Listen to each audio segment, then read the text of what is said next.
Assalamualaikum warahmatullahi wabarakatuh. Apa kabar teman-teman semuanya? Hari ini kita akan lanjut lagi materinya ya. Minggu kemarin saya berikan tugas, semoga tugas ya. Sebenarnya itu adalah latihan dari materi-materi yang saya berikan gitu. Nah, hari ini kita akan masuk lagi, tambah lagi materinya gitu ya. Nah, sekarang kita akan membahas yaitu tentang input dan output teman-teman ya. Nah, bagaimana cara kita menerapkan ini di dalam bahasa pemrograman Python ya, yang mana materi-materi sebelumnya itu kan kita bahasnya itu ngodingnya itu kan di dalam programnya ya. Maksudnya itu kita menginputkan sebuah variabel gitu ya. Data-data yang kita inputkan itu kan di dalam programnya gitu.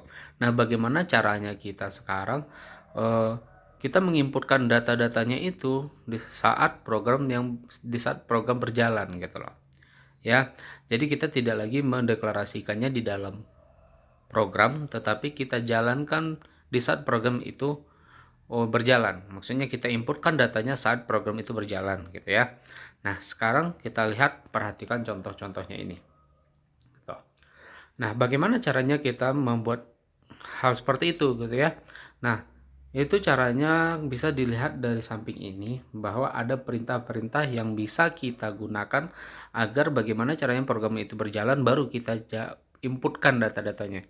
Jadi data-data tidak lagi kita inputkan melalui program gitu, melalui codingan gitu, tetapi kita inputkan di saat program itu berjalan. Nah, contoh seperti ini, bagaimana perintahnya? Nah, kalian ya seperti biasa ya, kalau misalnya kalian tampilannya nampak terlihat seperti ini, maka ini dibuat tidak menggunakan uh, interpreternya gitu ya. Jadi ini tidak dibuat di interpreternya, otomatis kalian harus membuat view new baru gitu ya, menyimpan file baru, disimpanlah dia, kemudian kasihlah namanya apa, nanti di situ barulah di sini nanti kalian ketikkan perintahnya. Misalnya seperti ini, input. Nah, jadi sini ada perintah input teman-teman. Input buka kurung masukkan nomor BP misalnya ya. Ini maksudnya nomor BP ini sama seperti kalian adalah nomor MPM kalian ya, MPM kalian. Nah, kemudian input masukkan nama, input memasukkan kelas gitu ya. Jika kalau kalian simpan ini kemudian kalian run, maka akan jalanlah interpreter dari Python. Maka akan tampillah hasilnya nanti seperti ini. Dia akan menampilkan ini nih, masukkan nomor BP, masukkan nama, masukkan kelas. Nah, di sini tugas kita akan menginputkan datanya gitu loh teman-teman ya. Jadi inputkan nomor BP perintahnya. Nah, kalian inputkanlah datanya. Inputkan nama. Nah, kalian inputkanlah namanya. Inputkan kelas, inputkanlah kelasnya. Nah, seperti itu. Nah, berbeda dengan kalau yang minggu-minggu sebelumnya, materi sebelumnya, apalagi bahasa sih, kan semuanya data itu diproses melalui codingannya gitu ya kan. Kalian tidak akan pernah bisa melakukan input di saat program berjalan. Kalau bahasa sih kan semuanya ada di dalam codingannya gitu. Kalau misalnya di dalam codingannya kalian kan tinggal jalankan aja, apakah berjalan apa enggak nih codingan.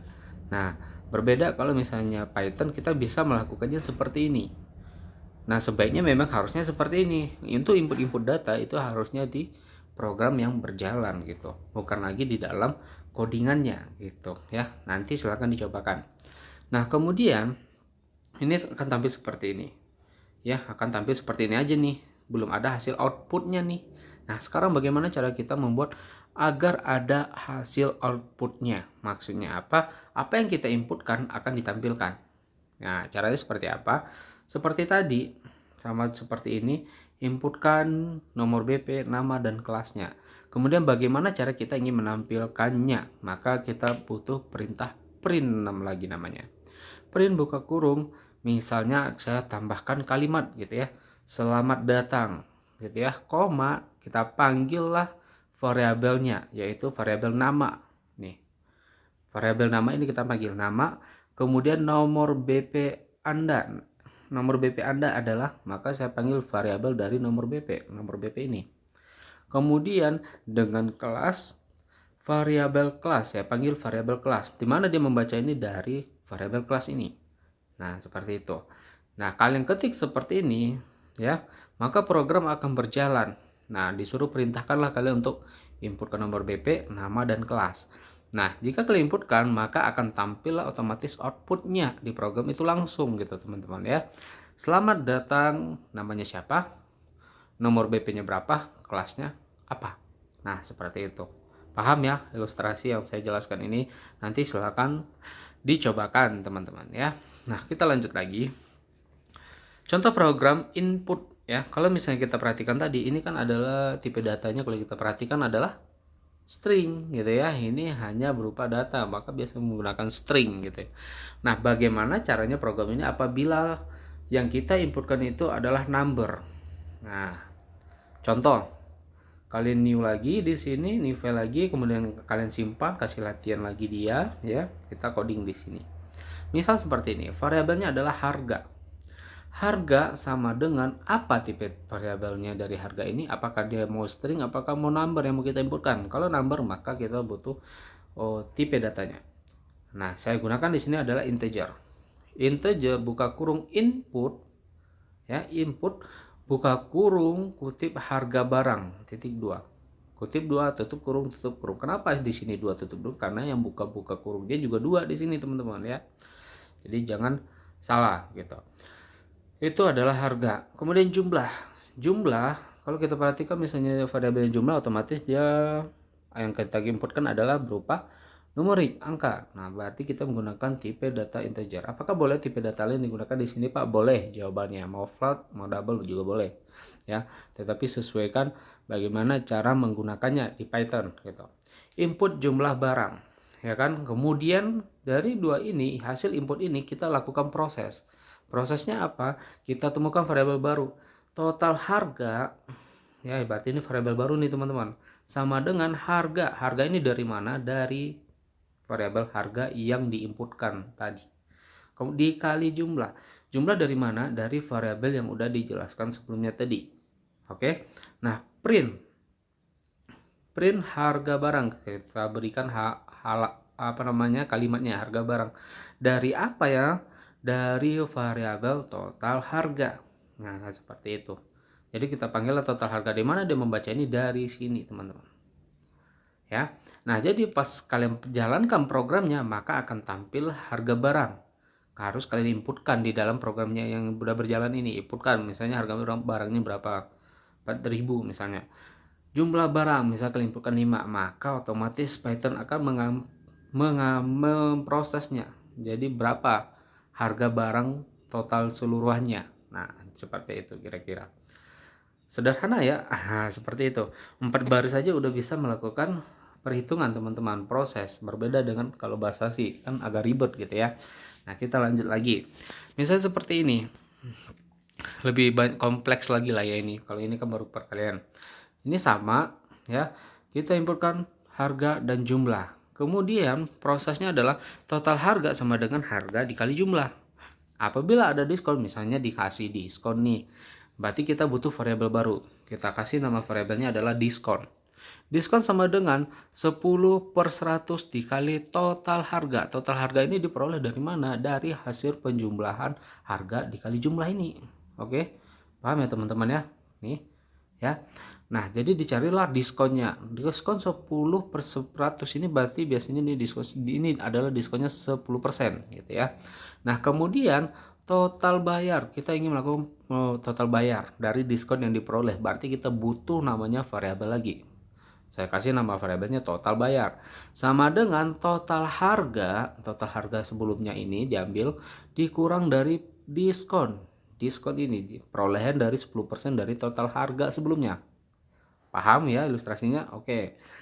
Dapatlah total harga bayar nanti. Oke.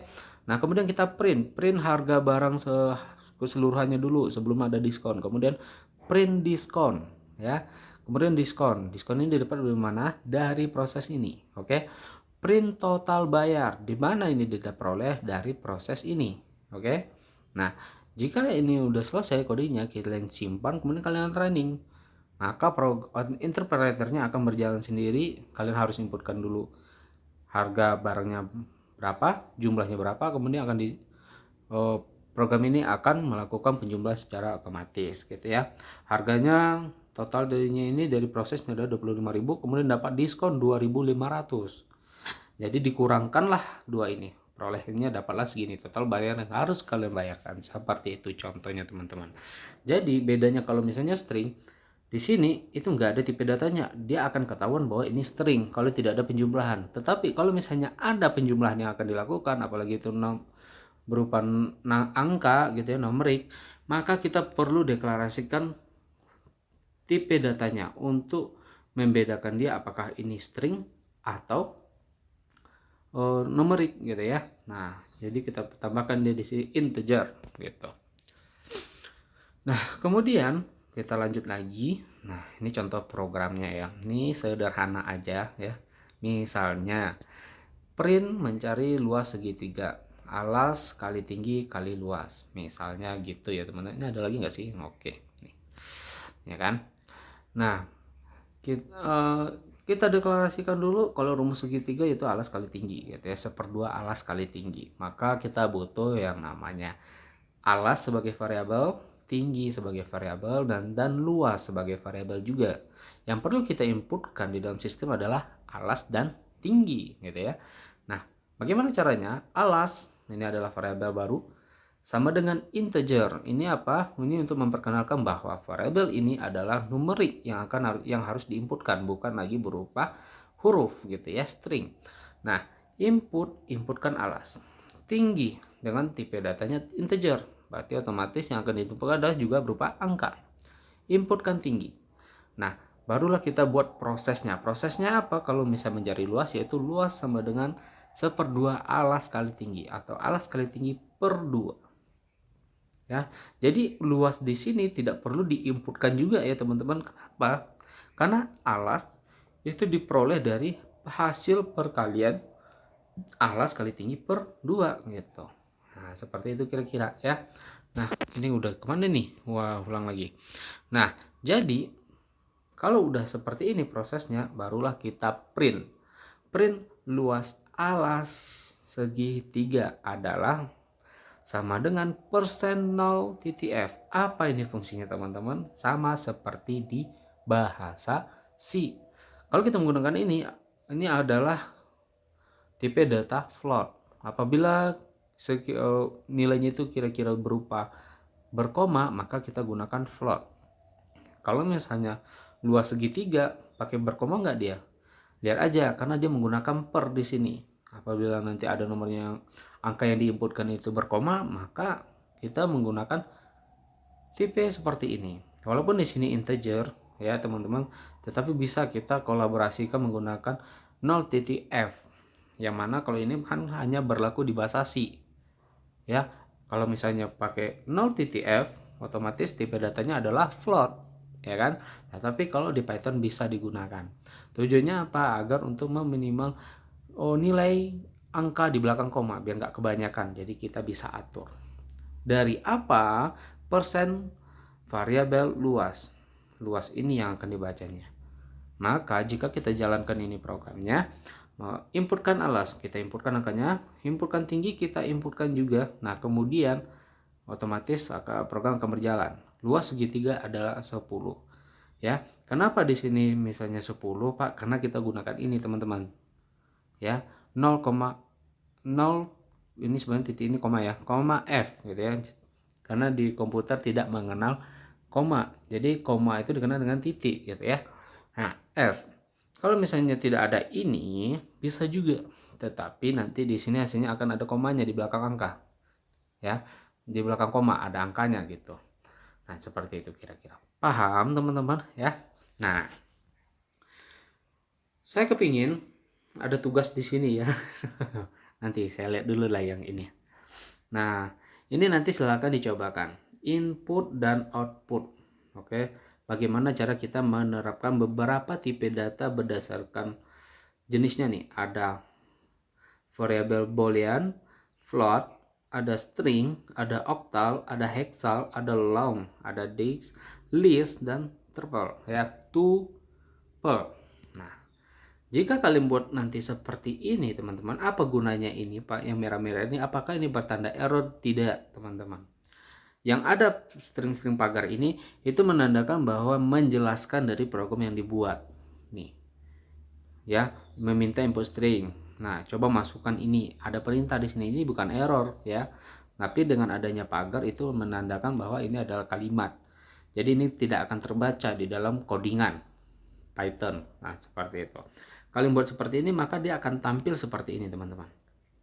Ya, kalian inputkan, masukkan data boolean, ya, masukkan variabel bool. Isi boolnya apa nanti? Masukkan apalagi yang dimasukkan data float. Nah, nanti akan tampil. Masukkan string. Kalau string kan kalimat, nanti dia akan tampil. Kemudian masukkan data oktal. Ya, oktal, heksal gitu ya. Kalian di mana itu belajarnya itu di TI, mata kuliah PTI gitu ya, sebelumnya. Nah, silahkan dicobakan ini nanti. Ini adalah penggunaan input dan output. Tujuannya apa? Agar bagaimana caranya kita menginputkan data itu di program yang udah berjalan gitu ya. Kan sebelum-sebelumnya kita menginputkan data-datanya itu kan di dalam codingannya juga ya enggak? Seperti di bahasa C kan seperti itu. Kita inputkan angkanya di dalam program juga. Nah, ini bagaimana caranya kita menginputkan data-datanya tersebut di program yang berjalan seperti itu. Ini adalah salah satu contohnya, yaitu mencari luas segitiga. Nah, di sini saya minta ke kalian ya, tolong buatkan, ini kan luas segitiga doang nih. Nah, sekarang saya minta yang di sini buatkan luas-luas semua bangun datar. Oke? Luas semua bangun datar. Oke? Luas semua bangun datar. Mau persegi dia, mau persegi panjang dia, mau trapesium, mau jajar genjang dan lain-lain, mau lingkaran, buatkan. Oke, teman-teman. Nah, kemudian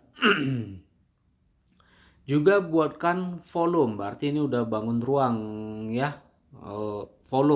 Volumenya setiap bangunan-bangunan tadi. Kalau misalnya entah kubus, balok gitu ya, tabung gitu ya. Nah, saya, nah, ya seberapa ada bangunan itu kalian buatkan. Nanti buatkan seperti ini dia. Jadi diinputkan di dalam di program yang berjalan gitu ya. Nah, seperti itu. Paham kira-kira tugasnya? Jadi itu tugasnya untuk minggu depan dikumpulkan lagi. Gitu. Oke. Nah, itu aja lah dulu ya. Nah, jadi silakan dikerjakan luas bangun datar dan volume. Volume dari bangun ruang tersebut. Gitu. Paham ya? Kalau mau kalian tambah keliling, tambah bagus. Ya. Ada luas, ada volume. Ya. Mau tambah keliling juga boleh. Oke. Luas, volume, keliling. Nah, setiap bangunan tersebut ya. Kalau misalnya nggak ada, yang udah nggak, lanjut aja ke yang lain ya. Jadi carilah, kan bangun-bangun datar itu banyak ya. Ada persegi. Kalau misalnya mencari volume berarti dia kubus jadinya ya kan. Nah, itu pokoknya bagian-bagian ruang cari ya, semuanya kalian buatkan seperti ini setiap programnya ya. Ada, pokoknya ada itu nanti, ada luas, ada volume, dan ada keliling. Dah, 3 itu aja deh ya. Paham tugasnya?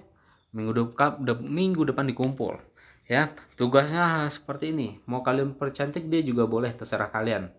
Oke, yang penting diinputkan di program yang berjalan, bukan lagi di dalam isi codingan seperti sebelum-sebelumnya. Paham tugasnya? Semoga paham. Kalau nggak paham, komentar aja gitu ya di kolom komentarnya. Baik, saya akhiri. Assalamualaikum warahmatullahi wabarakatuh.